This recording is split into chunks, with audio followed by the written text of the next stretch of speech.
Hello friends, सारी technical को आपको स्वागत है। मैं आज आपको दिखाना चाह रहा हूँ जो इन्वर्टर होती है, जो इन्वर्टर लाइन होती है, इन्वर्टर कनेक्शन कैसे किया जाता है। तो आपने घर हाउस वायरिंग किया हो तो ये वीडियो ज़रूर देखिए, तो आपको काम पे ज़रूर आएगा। हमने जो वीडियो बना रहे हैं वो 100% प्रैक्टिकली है, वो वर्किंग कर रहे हैं, तो 100% वर्किंग कर रहे हैं, कोई भी फेक नहीं है। तो आपने हमारा चैनल में नए हैं तो हमारा चैनल को सब्सक्राइब कीजिए और बेल आइकन ज़रूर दबाएँ।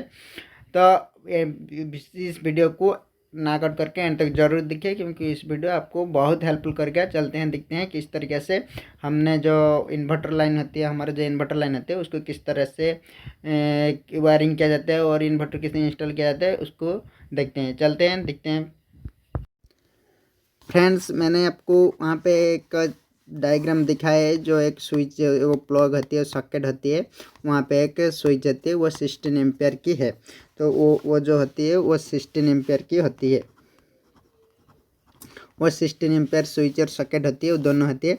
वो बेसिकली जो हमने नॉर्मली जो इन्वर्टर इंस्टॉल करने जा रहे हैं, तो अब पहले से वायरिंग है, वायरिंग हो चुकी है, फिर भी हमने इन्वर्टर को इंस्टॉल करने जा रहे हैं।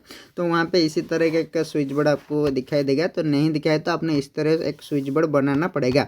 तो वहाँ पे एक दोनों कंपोनेंट की ज़रूरत होती है, एक सिस्टम पेयर सॉकेट और एक स्विच होती है। तो वो मैंने उसको जो उसका जो फ्रंट साइड होती है मैं उसको दिखाया हूँ। उसके बैक साइड में चलते हैं, देखते हैं किस तरह से उसका बैक साइड में दिखता है। देखिए, मैंने ठीक है ऑपोजिट साइड में उसका बैक साइड बना रखा हूँ। तो वहाँ पे देखिए, वहाँ पे दो जो सॉकेट होती है वहाँ पे 3 पिन होती है, और जो स्विच होती है वहाँ पे 2 पिन होती है। तो वो जो बड़ा वाला पिन होती है, तो आप लोग तो पता हो, वो अर्थ होती है, वो ग्राउंड के लिए। जो बड़ा वाला पिन होती है वो ग्राउंड के लिए हो जाती है। तो वहाँ पे जो सॉकेट में आपको एल दिखाई देगा, दिखाई मार्किंग ज़रूर होगा, तो आपने गौर से दिखेगा। तो इसी तरह के एल आपको लिखा देगा, वहाँ पे शायद उल्टा दिखा है, तो मैं इसको घुमा के आपको दिखा रहा हूँ। देखिए देखिए इस तरीके के आपको एल दिखाई देगा। तो आपका जो पॉजिटिव साइड भले होती है, तो आपका जो राइट साइड भले होती है, वहाँ पे आपको एल दिखाई देगा और एन दिखाई देगा। तो मैंने इस बोर्ड को इसी तरह वायरिंग किया है। देखिए वहाँ पे एक स्विच है, तो स्विच को एक पॉइंट को हमने एल की साथ कनेक्ट किया, और दूसरे वाली जो हिस्सा आती है स्विच को, वहाँ पे हमने डायरेक्टली जो हमारा मेन बोर्ड होती है, वहाँ पे हमने डायरेक्टली एक वायर लेकर वहाँ पे सेट कर दिया, जो हमारा फेज होती है, जो हमारा एल होती है। तो अपने इन्वर्टर लगाने जा रहे हैं, तो या फिर इन्वर्टर वायरिंग क्या है, तो आपको यह बात ध्यान देना चाहिए कि आपका वायरिंग सही होना चाहिए। इसका मतलब, तो आपका जो न्यूट्रल यानी फेज होती है, या फिर न्यूट्रल लाइन होती है, वहाँ सही तरीक़े से लगाना चाहिए। या फिर आपका स्विच को अपने लाइन पर रखना होगा, और सारे के सारे न्यूट्रल को अपने एक साथ रखना पड़ेगा। इसी तरीके से आपको रखना होगा, नहीं तो वो जो इन्वर्टर होती है वो वर्क नहीं करेगी, तो आपका वायरिंग तो गलत हो जाएगी। ठीक है, तो आपको सारी न्यूट्रल को एक जगह पर सेट करना है, या फिर अपने जिस जगह पर, तो आपको शायद हाउस वायरिंग के बारे में नहीं पता है तो मुझे कमेंट कीजिए, तो आपको पता है तो आपको ज़रूर वो समझ जाइए। तो ठीक है, देखिए वहाँ पे एक देखिए, जो बड़ा वाला पिन होती है वो तो अर्थ वाली होती है, मैं बता दिया।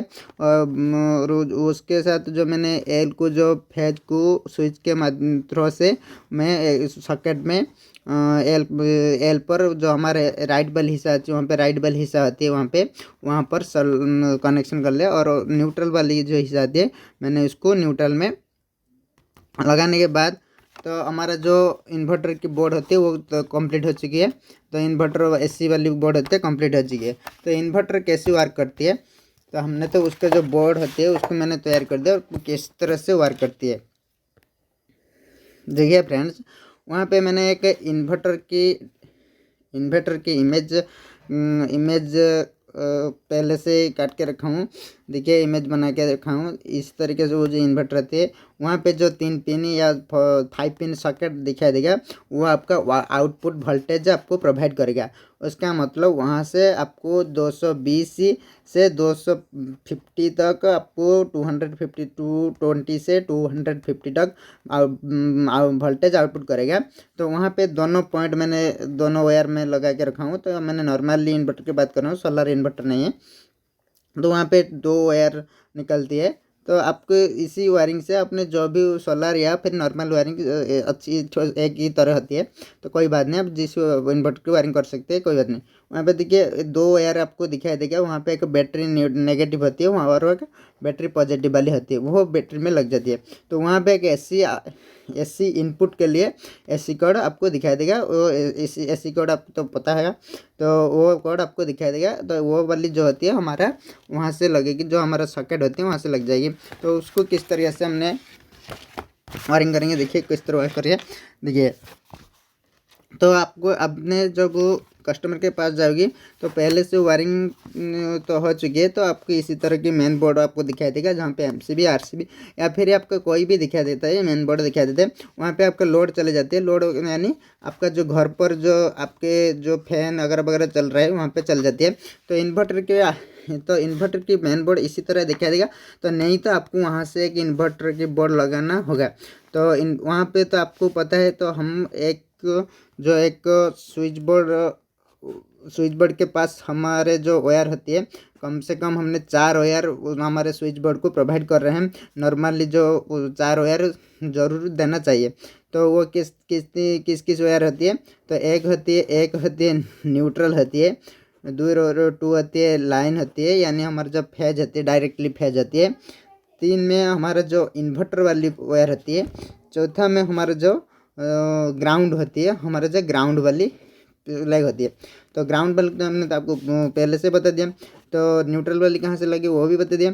तो एल भी बता दिया। अभी बाकी है तो हमारा जो इन्वर्टर वाली हिस्सा हमारा बाकी है, तो वहाँ कहाँ से लगेगी। तो हमारा जो इन्वर्टर वायर होती है, इन्वर्टर के आउटपुट के लिए मैंने वहाँ से जो इमेज दिखाया था, तो इस तरह आउटपुट पिन आपको दिखाई देता है, 2 पिन दिखाई देता है। इन्वर्टर में क्या होती है ना, तो न्यूट्रल सारी कंपाउंड इन्वर्टर यानी स्टेबलाइजर यानी जहाँ भी है वहाँ पे जो न्यूट्रल होती है वहाँ पे शॉर्ट हो चुकी है, पहले से शॉर्ट होकर रहता है। वहाँ पे न्यूट्रल आउटपुट के लिए कोई भी चीज़ वायर की ज़रूरत नहीं है। ओनली फॉर हमारा जो फेज होती है वहाँ उसको आउटपुट के लिए हमें एक वायर चाहिए। तो वहाँ से देखिए मैंने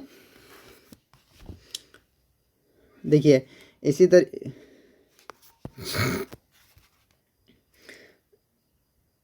देखिए इस तरीके से हमने मेन बोर्ड के साथ साथ हमने जो उसको जो डॉट की थ्रू से लेकर जा रहा हूँ, वो होती है हमारा जो ग्राउंड होती है। वहाँ पे जो एक ब्लैक वायर होती है, तो हमारा न्यूट्रल एंड फेज जो भी होती है। तो मैं जो मिडिल में जो वायर ले रहा हूँ उसको मैंने इन्वर्टर में रखा हूँ। देखिए पहले से मैंने इन्वर्टर की बोर्ड किस तरह से वायरिंग क्या है मैं पहले से बता चुकी हूँ। वायरिंग क्या है तो किस तरह से, तो उसको कोई ज़रूरत नहीं। तो मैंने उसको इन्वर्टर की जो एसी होती है वहाँ से हमको दे देना चाहिए, लगाना चाहिए। लगाने के बाद जो हमारा जो डायरेक्टली हमारा जो इन्वर्टर वायर हमने लेके स्विच के पास ले गया था, तो वहाँ से हमने कोई भी किसी के साथ ना तो कनेक्शन करके या ना टच करके डायरेक्टली हमने इन्वर्टर थे वहाँ पे आउटपुट दे देंगे। तो इसी तरीके से हमारा जो इन्वर्टर रहती है, इन्वर्टर वायरिंग होती है। तो आपको वो वाली तो आपको क्लियर नहीं है तो अपने मुझे कमेंट कीजिए, मैं पूरी प्रैक्टिकल आपको दिखाऊंगी। ठीक है, हमारा चैनल आपको अच्छा लगे तो हमारे चैनल को लाइक कीजिए, शेयर कीजिए, बेल का जरूर दबाइए। Thank you.